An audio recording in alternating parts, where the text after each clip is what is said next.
Slop it with your drink. Give this boy a bib. He needs his mama. Kill him. You talk too much. You say something, boy. I said you talk too much. I had to make me shut up. That's right, people. It's time. It's time for retrospective month. Yes, I know you're excited for Statham September. Yeah. And it's coming, Statham September. And they just announced, that's right, Meg 3. Meg 3? Who's directing it? I don't know, but I want to see my Meg 3. Jason Statham. Yes, that doesn't sound anything like him. It wasn't meant to be. It's Baykeeper. That's probably my best impersonation, even over my Arnie, which is terrible. It just sounds like you're taking a shit. Yeah. Yeah, it's Arnie. Well, go get your chopper. That's pretty good. Nah, that's stick with Statham. I only can say the Baykeeper. That's it.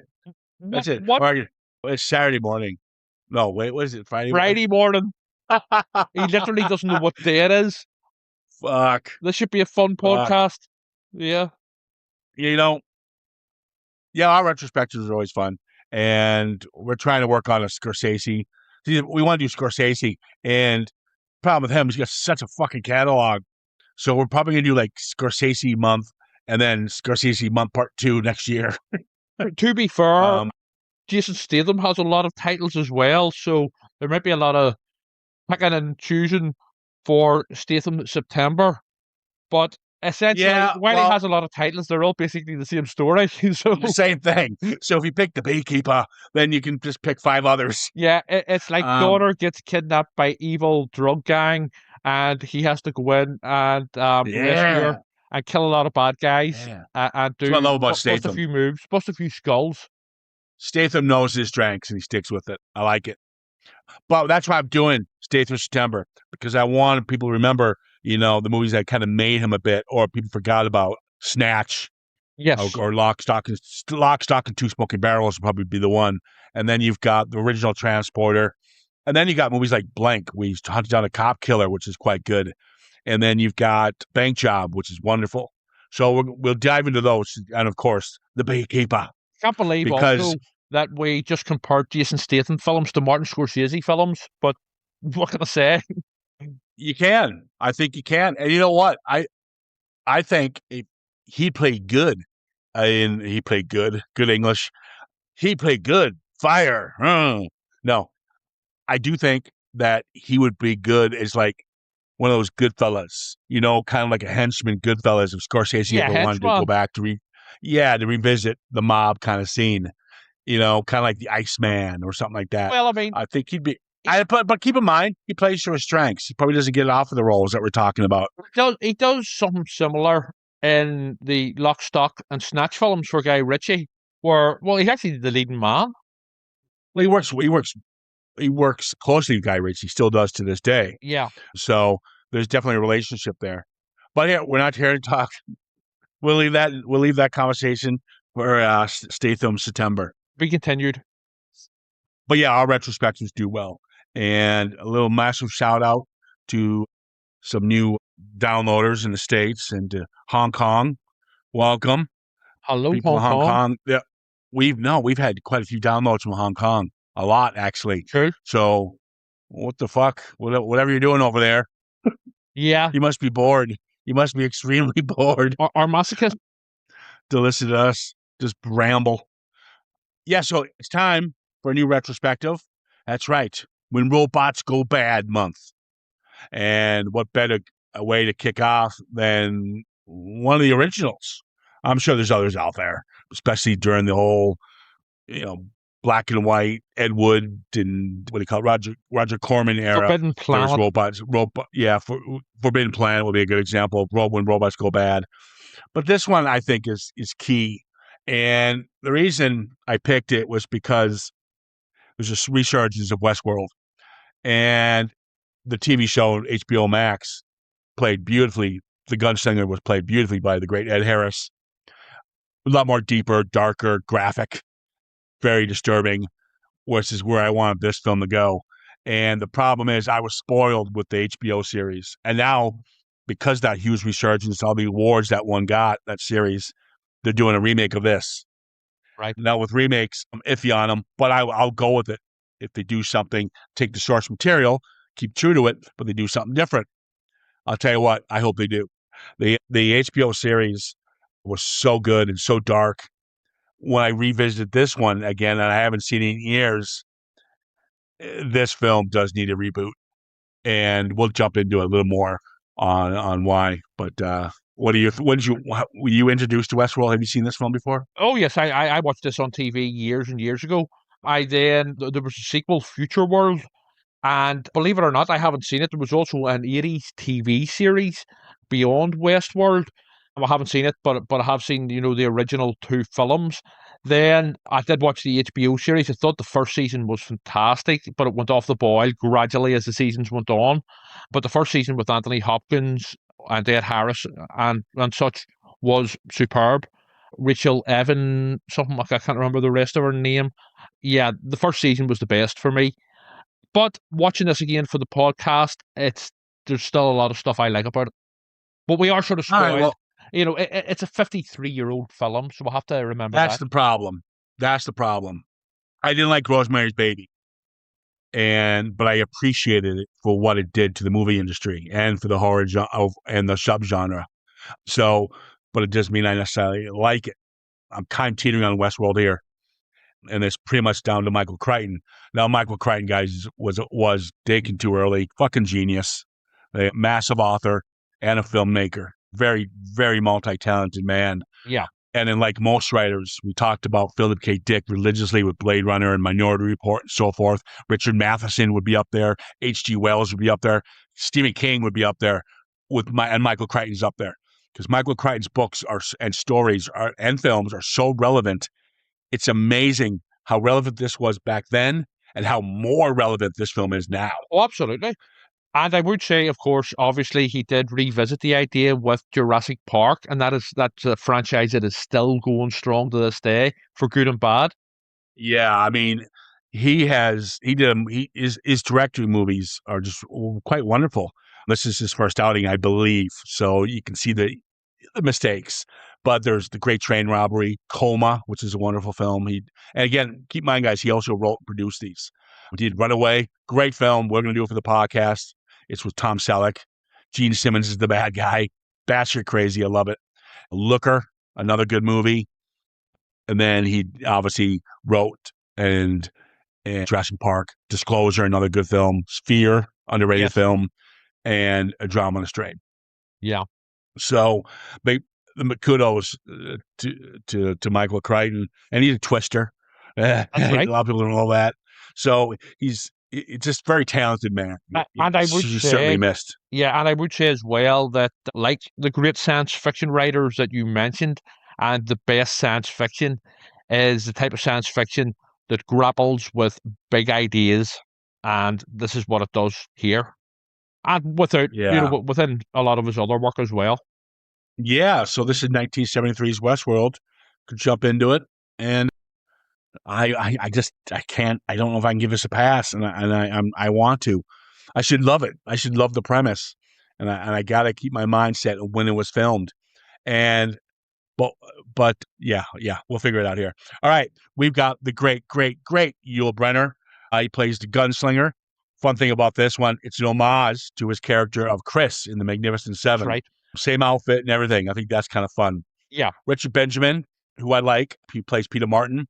He kind of retired. He retired in the 80s, and he ends up directing. I think does some good films. He's still. I mean, I was looking him up. I think he's still got a few credits for acting right up to the current day. He's still out there. Yeah. Yeah, he's still out there. He's in his 90s now. God love him. He's been married to the same woman for years, so good on him. But he did two movies I really like. My Favorite Year with Peter O'Toole. I think Peter O'Toole got the Oscar for that. And The Money Pit. I love The Money Pit. Nobody else does, but I like The Money Pit with Tom Hanks. I haven't seen James Brolin. Everybody knows James Brolin. I love James Brolin. We've talked about James Brolin quite a few times on this podcast. But that's my problem. He should have been the lead. You've got Alan Oppenheimer. He plays the chief supervisor. Now, Alan Oppenheimer 96 years old, and he's still working to this day. He does a lot of voice. He does exactly. He does a lot of voice work. He's got that deep voice. He's done 342 credits to his name, and he's still doing it today. Yeah, he was in a lot of TV, like Knight Rider and stuff back in the 80s. And yeah, Mirror She Wrote, but he was always there, and he's recognizable. Especially if you close your eyes, you'll recognize the voice. Especially if you're in the video games and those morning show cartoons. He was Skeletor for a long time in the 80s in those cartoons. Is he? Yep, he voiced Skeletor in a lot of the Masters of the Universe cartoons and spin-offs and all that sort of thing. And coincidentally, after this podcast today, we're going to see the new one. That's weird. Look at that full circle. Yeah, coincidence or not. And then you got, I'm not going to mention the other. I mean, there's some one-offs in here, but it's really about Yul Brynner, Richard Benjamin, James Brolin, and Alan Oppenheimer. Did you notice who plays the brothel madame? Yeah, Victorious. Nope. Oh no, she's the queen. Michelle Barrett, who, if you're anyway a Star Trek fan, you will know that name. She played Nurse Chapel in the original series. She popped up as Troy's mother in The Next Generation, but she was also married to Gene Roddenberry. Oh, okay. She only died just recently, and even right up to before her death, she was still appearing in Star Trek series as the voice of the computer. So yeah, it was good to see her pop up. Yeah, you do have those character actors. Victoria Shaw as the medieval queen. You've got Dick Van Patten from Eight Is Enough is in this. He's the banker who becomes the sheriff. Mm-hmm. He was more of the comic relief. But yeah, you'll have those kind of cameos in here, or kind of up and comers at the time. Okay, the film. Here's the problem. Here's the problem. I like movies that don't overstay its welcome. This needed more running time. Okay, here's the problem. The opening scene is wonderful, but it's also its downfall.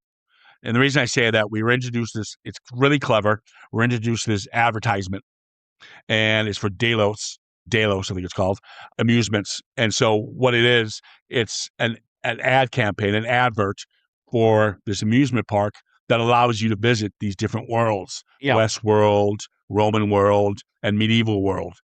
And they're interviewing people who went, and they're saying, "Oh, it's really fun, and I got to shoot a bad guy," living out your childhood fantasies, and stuff like that. And that's what it's all about. It's nice. What it is, the movie's an hour and a half, and they're just giving us a data dump. And because they're limited time, so they're just going to go ahead and give it to us. They even do it when we're introduced to Peter and John, which is Richard Benjamin's and James Brolin's characters. They're on the shuttle of some sorts going to like a Westworld. hovercraft. Yeah, something in the desert. It's kind of weird. You don't really see much of it, but they're on this almost like plane-esque journey, and you have the stewardesses, and then you have these videos, and they give you this introduction of what Westworld is like: 1880, lifestyle of a cowboy, medieval 13th century world, Roman world. You're set in Pompeii. That could be quite hazardous, actually. Yeah. What world would you go to if you were given the choice? Westworld in a heartbeat. Yeah, probably Westworld. Yeah, I would say. Although medieval world looks kind of fun as well, I would say. You just want to get some wenches. Well, you get that in Westworld anyway. So yeah, I would be one of those assholes. No, in Westworld, it's more classy. You go to a madam. you go to Nurse Chapel from Star Trek, and you hire out a robot hooker. Yeah. No, I couldn't keep up with the robot hooker. I was let's move on. Anyways, too early in the morning. Yeah, to talk about robot hookers. So you've got these short videos, again, massive data dump. So within the first 10 minutes, you're just dumping everything on us. We know exactly where we're going, setting, the idea. Perfect. We know John, within this 5 minutes, has been here before. He's taken his recently divorced friend, Peter, to have a really fun experience at Westworld. And he's also doing the data dumping. He's saying, yes, the guns are real, the bullets are real, the shooting techniques, all this. You can do whatever you want. They just can't hurt you. They can't hurt you because if they try to shoot you, there's a sensor, and they can't shoot at anything with a body heat or something like that. Or so they think. Also they think. But there you go. Data dumped all within first 10 minutes. We know where we're going. Here's the downfall of that. The first 45 to 50 minutes of this film is daily dump. It doesn't stop with it. They could have ended it with this. The rest of this is just him learning the town of Westworld, and it's all again a data dump. Data dump. Why we know about this? We don't need to see this again. There's a lot of copy and paste in this, and it drags quite a bit. It's not till the last 20 minutes that you see something that it really kicks off. The issue on this rewatch for the podcast I had was essentially, while it is a clever story, it's a story full of clever concepts regarding the actual story of the film itself, if you know what I mean. For the first hour, it is a lot of copy and paste and a lot of repeating what we already know, and you're just thinking to yourself, just get to your Brynner killing people, essentially. Yeah.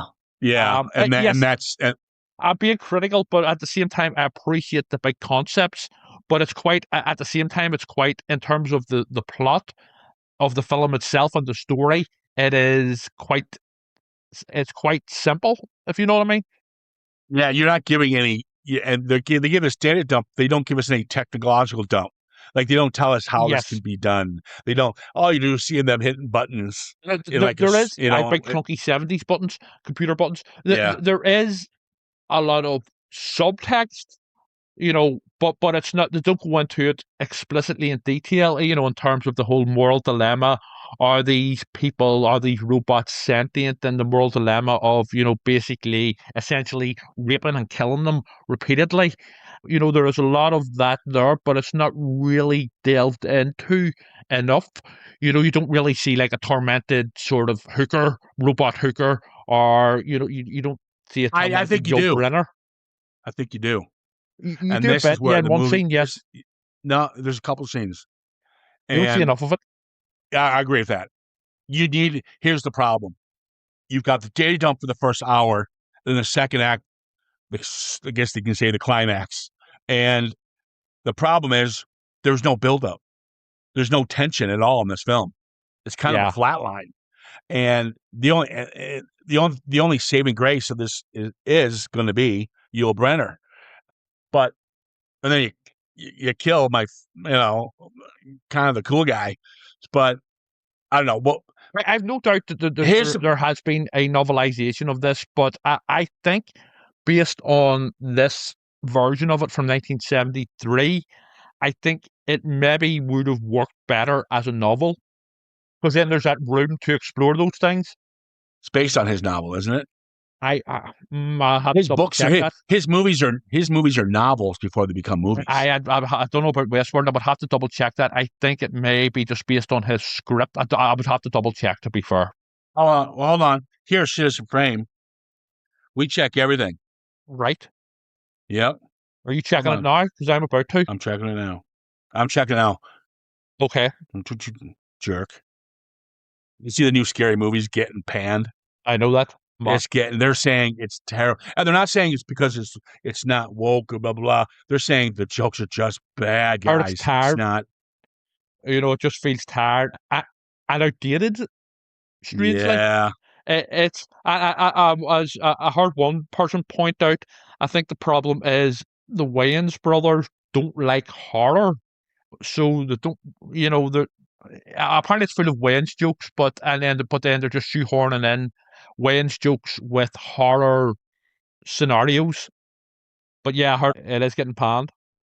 Okay, here we go. All right, it's just a screenplay. He just wrote it. Yes, that's what There's no book novel. There's no novel. I thought it was. Usually all of his stuff has a novel link. Jurassic Park was a novel, I think.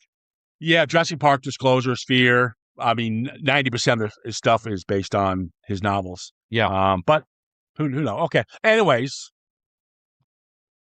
Yeah, it's just okay. So they're in this Western, and you got Peter's kind of the nervous, nerdy type. What they're trying to do, and John is the one who's confident one because he's been through this before. He knows, who you can shoot and who you can't. He panics. Well, what if I accidentally shoot another patron, another customer? And he goes, you can't, because the gun won't shoot anything with body heat. That's what it is. They can. That's how you can shoot anything you want.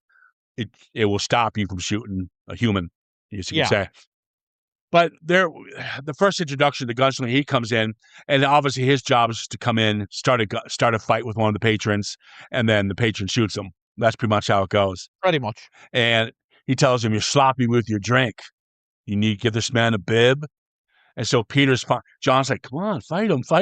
Come on." Me? This is what I will say. This is kind of fun. I mean, I would love to be in this situation because you can't get hurt, right? So John's like, "Come on, go fight him." He's like, "What? Come on!" And this is kind of the wake up call for Peter. Once Peter kills the gunslinger, he starts finding himself again. So I do like that. I do like when Peter becomes more confident in himself. And there's also a bit of... And that's why, well, hold on. That's why John brought him on board, because he lost his confidence after the divorce. So John brings him on this journey so Peter can get his confidence back. And this is helping him. And I do like that dynamic. It's not played up as much. And they should have really built on this. Yeah, there's also sort of a bit of commentary there on bloodlust. Because once he kills for the first time, then he really sort of steps into his own, and he becomes much more confident about killing and shagging and all the rest. So there's commentary there on sort of human nature and the whole bloodlust thing and all that sort of thing. But again, it's not fully explored. I think, yeah. And all of this is explored more in the series. What's with the hands? Well, that's how you identify. I know, but they never really show us anything. It's all smooth? Is it? There's no lines. It's all smooth. You know the way our human hands basically have lines all over them. Well, the robots there's a smooth. Don't, because they haven't completely mastered, human realization yet, type thing. So that's how you identify a robot from a human. Their hands. Well, when he gets a girl and he's gonna, have yum time. Yes. And it's just an elongated scene. And then they're rolling in the hay. And then he's like, yeah, he's, but he doesn't, I mean, he would know this is a robot because you can see the hands. Well, this is the thing. Oh, no, he does know she's a robot. But this is the thing. This is another moral dilemma. Would this is interspecies type sex. Would you shag a robot? Of course, there's people fucking their AI bot on. Well, I was phones. just about to say that.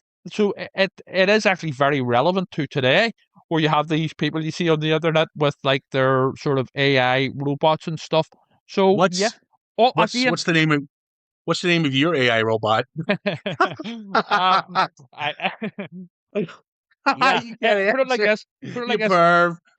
Trevor's a perv. To the point now where I'm not considering it, but yeah, it's certainly out there. But yeah, but anyway, yeah, tough times. You get up in the morning. Hey, good morning, Shaniqua. Yeah. Good morning, Trevor. Sir Trevor. Alexa. I haven't tried to shag me Alexa yet, but. But anyway, you'll be the first person. You'll be the first person to get a restraining order from Alexa. No. Right? Yeah. Amazon sued me for yeah. But anyway, no. So yeah, I mean, I love these ideas, and again, it goes back to the best science fiction doesn't go out of date; it actually becomes more prevalent. So there's some great ideas and concepts here that, like I say, are even more relevant today. But I would have liked to have seen them explored more, as the recent series does, actually. Although I, felt, as I said, that the first season was the best, and then it went off the boil gradually as each season went on. I do like, kind of piggybacking on what you said about how we don't really need maybe explanation about why the robot or how or why the robots have turned. But there's a nice scene where you mentioned, well, they're being raped and they're being killed every day for fun. Yes. And there's a scene where they're all sleeping. There was a bank robbery going on when they were having smacking boots with the droids. Yeah. And then they're sleeping, and it cuts to this truck comes out quietly, and this crane comes out quietly and picks up all the dead bodies and then brings them into, and this is where we see the backs behind the scenes of Westworld, and they're fixing the robots, and the Oppenheimer character is walking around, the chief supervisor is walking around, assessing the damages like it's nothing. Yeah. And I think that's where they're trying to play with where you're taking these robots, making them as human as you can, and you're pretty much torturing them on a daily basis. I think that's what they're trying to do. Yeah. And maybe it does come through. I didn't kind of catch it. You kind of did. But maybe that's the rhyme and reason for this chaos. And there's sort of commentary there on slavery as well, how the robots are just used and abused and all this sort of thing. But also, quite cleverly, they also predict computer viruses, which are obviously, a big thing these days and stuff, because that's essentially what these sort of egghead scientists put it down to, why the robots are malfunctioning.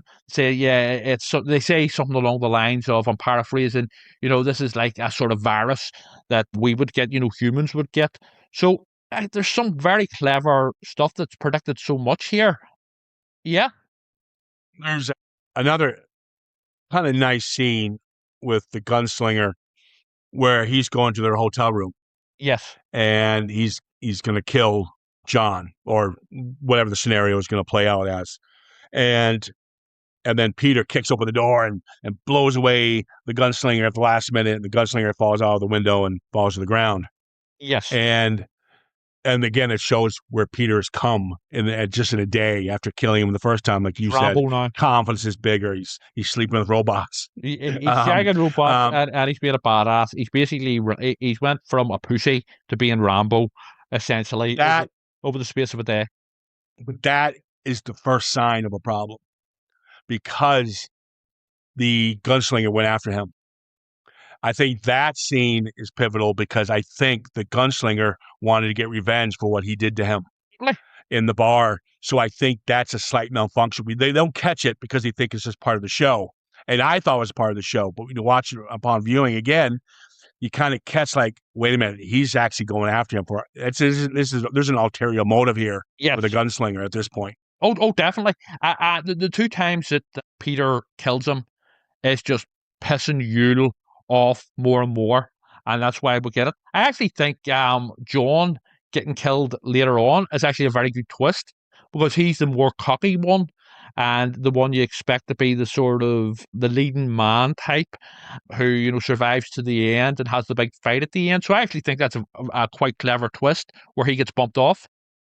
Yeah, I think they do that because Peter's the one we're focusing on here. And now he has to deal with this situation without his confidant, which is John, or his strong man, his buddy, his mentor type thing, almost. They keep cutting back to the medieval. I'm going to tell you right now, this is the big problem with the film. You get rid of medieval world, period, and you get rid of Roman world. You just focus on Westworld, because the cut back and forth to the medieval made no sense. There was really no point. There's really no point. Yeah. And I think what they're trying to do, they wanted to show the medieval knight get killed by the Black Knight, and they wanted it just doesn't work. You could have taken these characters and put them into Westworld. Give us more characters in Westworld. And there's a scene where the medieval knight, he's one of the customers. Yes. He's trying to have his way with one of the women. Yes.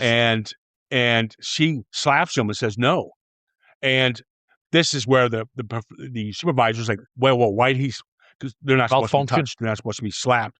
And they think it's a malfunction, but I don't think it is. I think it piggybacks to what you said. They're tired of being raped and they're tired of being shot at, and now they're going to fight back.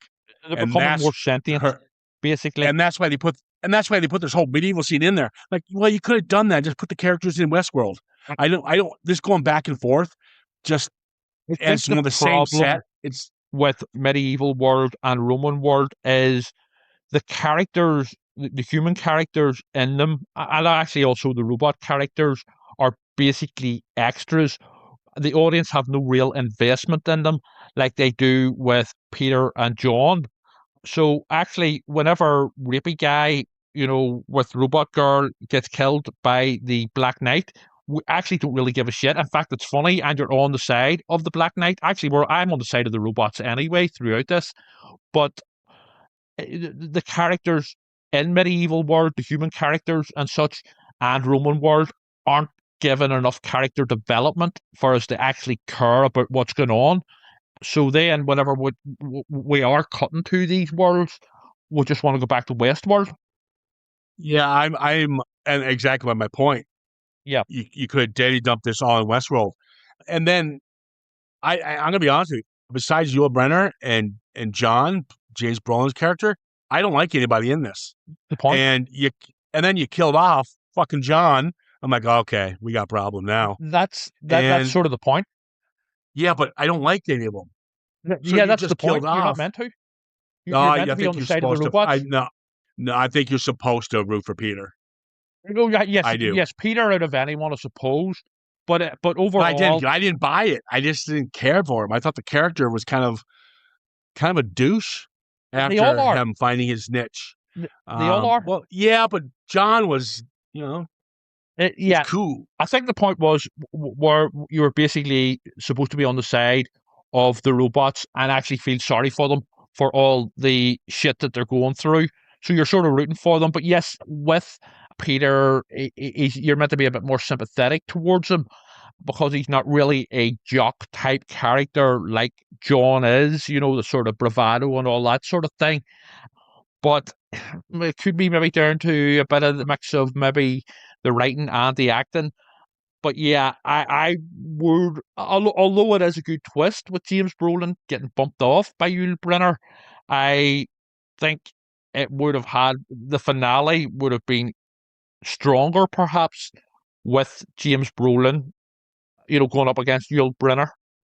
Yeah, and if you kill off Peter, I think what they should have done, there's a scene where because he gunned down the gunslinger, he gets thrown in jail. And the stupid escape scene was terrible, but we'll bypass that. Okay. And they Yeah. shoot the sheriff. And so, and What about the comedy guy? I thought what should have worked was, and I'm being blunt here, at this point, James Brolin's character, John, is taking a back seat to Peter's character. And I like the John character more because but he's taking a back seat. And that's fine. It's Peter's little story here. But I think what really was thrown off is that he goes to the sheriff's office. He's going to, he's got to go to the judge, the hanging judge, that whole cliche. Yes. And hang him high. James Brolin leaves to try to, figure out how to get him out because he thinks he's just having a good time. But what happens is Peter does get hung. Yes. The sheriff does take him and hangs him prematurely before John can save him. That would have been a better twist. And you killed technically the vulnerable one, and now you've got John on his own having to deal with the gunslinger. That is a better idea. Well, the whole sort of jailhouse, breaking out of jail and stuff, it's dealt with too quickly anyway. But also, I would have dropped, comedy guy in Westworld who becomes the sheriff. The banker. That's by Van Patten.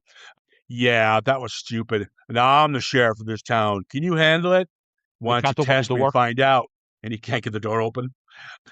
And then he's doing a stupid grin whenever he wakes up beside the hooker and stuff. He doesn't come back into play. And then he got this bar fight, which takes forever. Yes.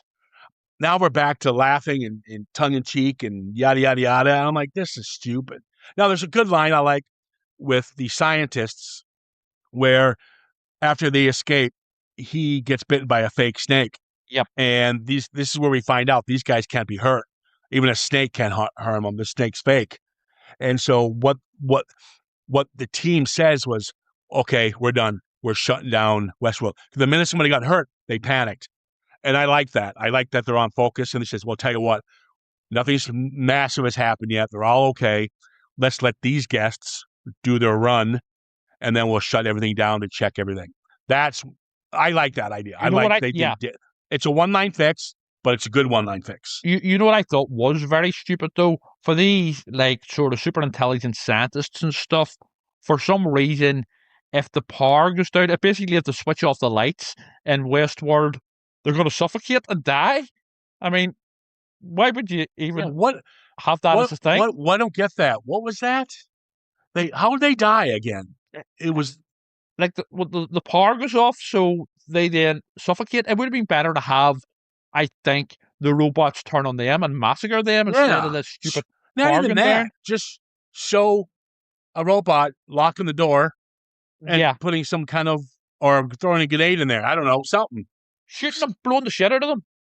Because they're the real villains. They're the ones who created these robots to suffer endlessly. So the tourists are sort of dipshits in many ways, but the scientists are the ones who have created this monstrous sort of scenario. So they should have had like proper deaths instead of just this. I mean, what sort of a scientist or any like normal human being would have some sort of facility where if you switch the lights off, you'll suffocate through all the power feeling? What? It's yeah. I mean, that's just stupid. Now, this is stuff that I mean, after the gunslinger gets shot down by Peter the second time, he's being worked on. And this is 1973. And I'm going to tell you right now, there's a shot where they remove the face of Yul Brynner, the gunslinger character. Incredible visual effect. It looked like they took off his face. Oh yeah, and great. the model of the model of the face that they removed. I mean, it looks human. It looks just like Yul Brynner. Very, very impressive visual effects. No, I even the gunshots with the blood and everything over the top shooting. Those are great effects with the squibs and all. Yes. For the time, this movie's wonderfully shot and wonderfully. Do you know that this is the first film to have CGI in it?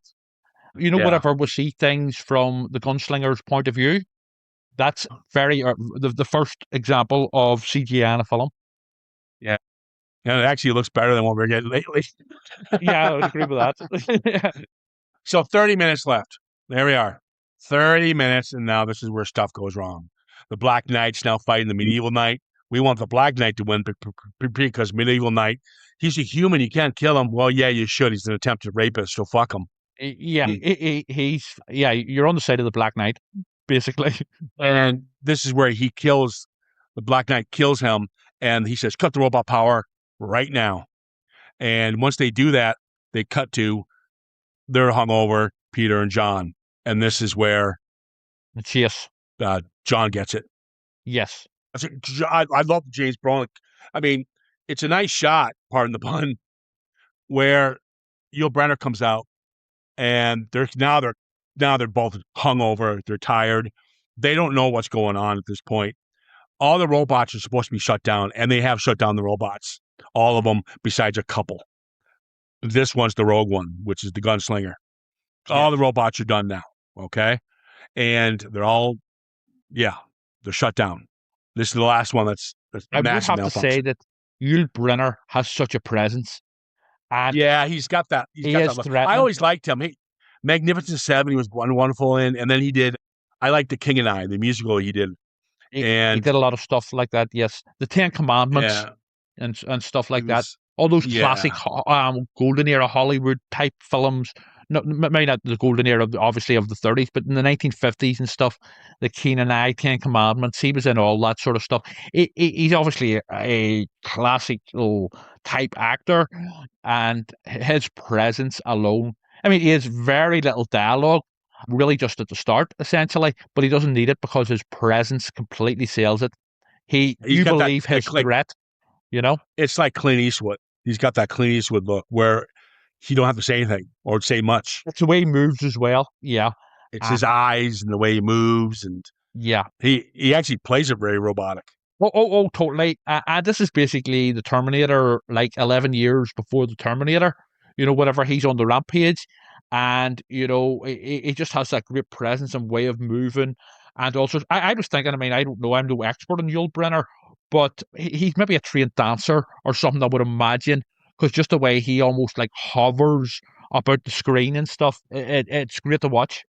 There's Yul Brynner died quite young. Yes. And he died because he smoked a lot. That's what killed him.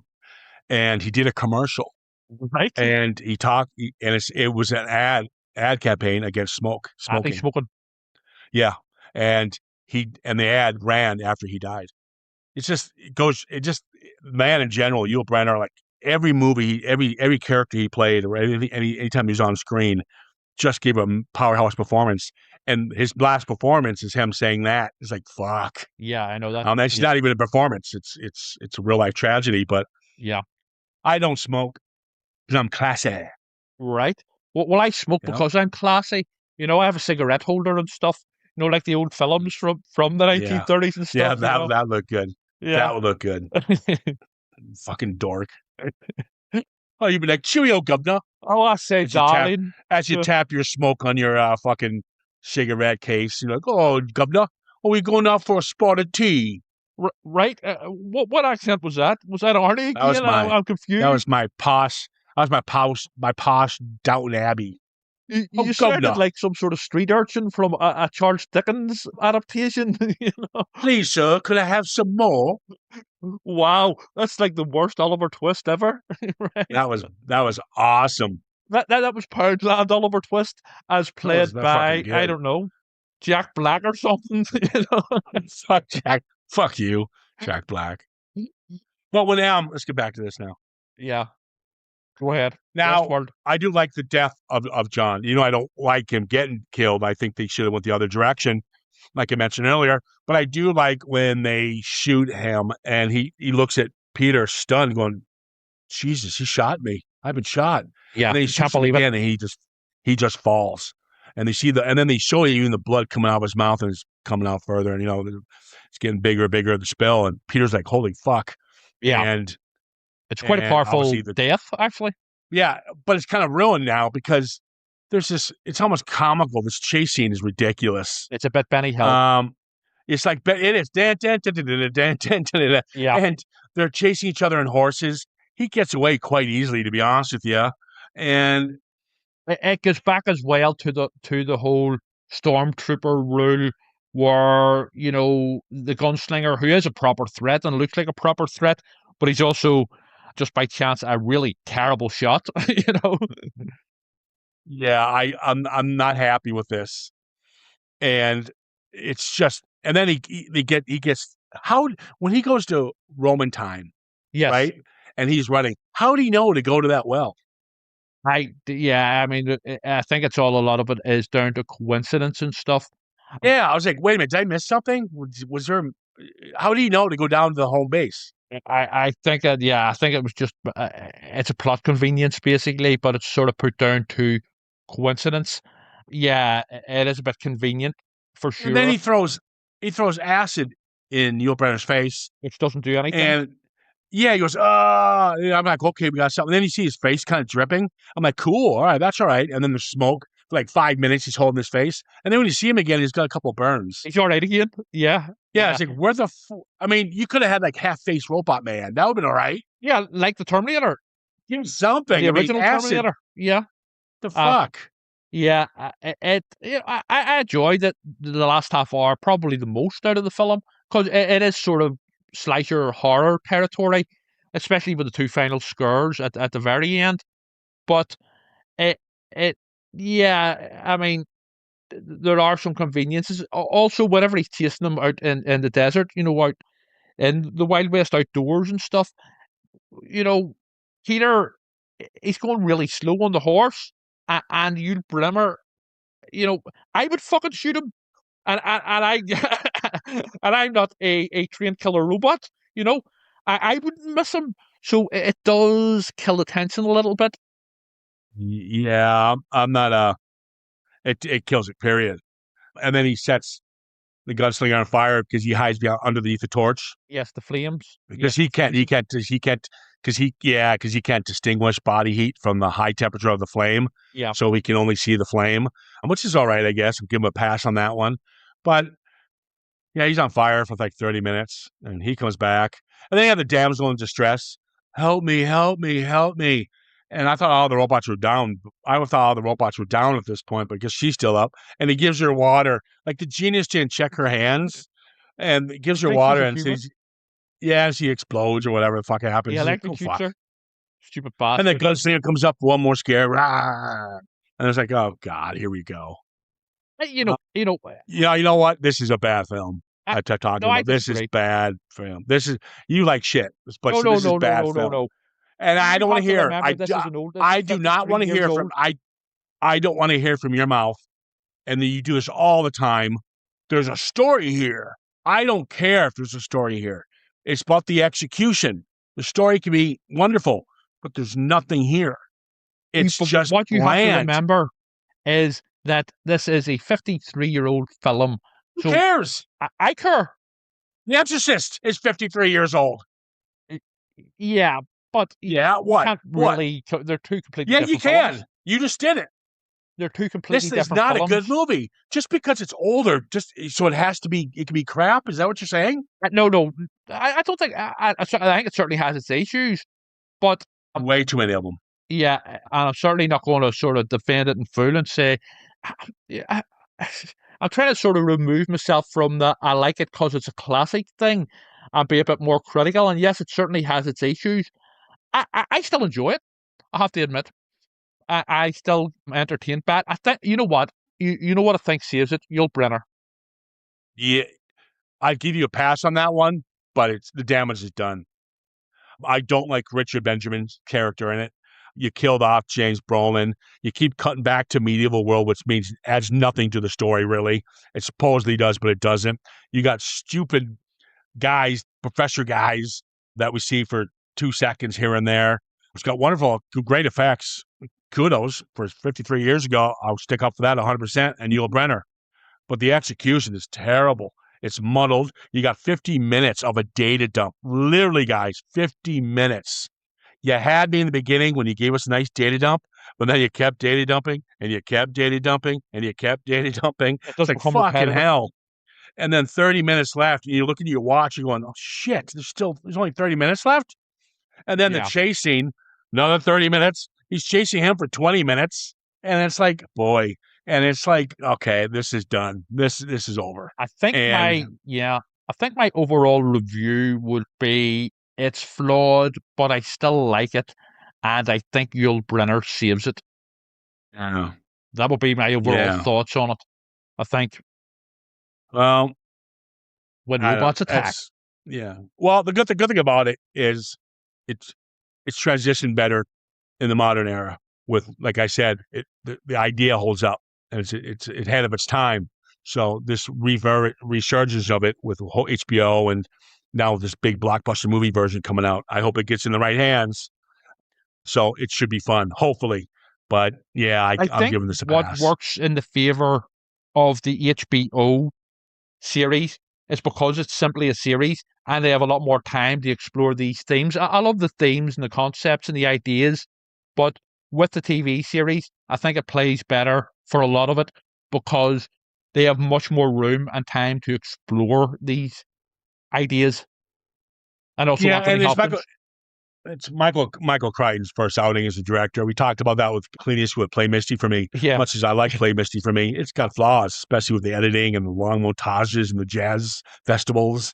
Oh yeah. That's issues that he's learning.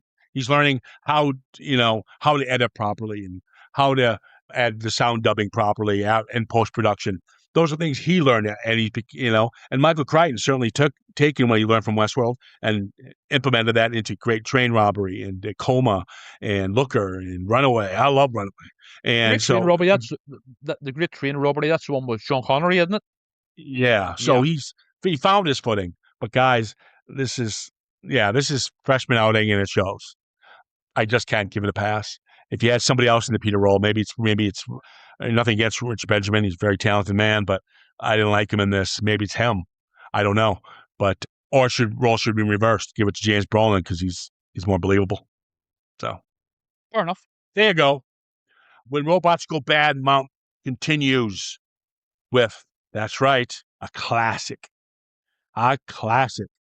chopping mall. And little fun fact, there's no chopping in the entire film. They have Yeah. lasers. So I know a lot about chopping mall. I tear Trevor apart for liking shit cinema. Well, he might be able to do that to me in the next one. So we're We'll going to be see. we're talking about the cult Or we might classic. agree. Yeah, you probably will like, both agree on shit cinema.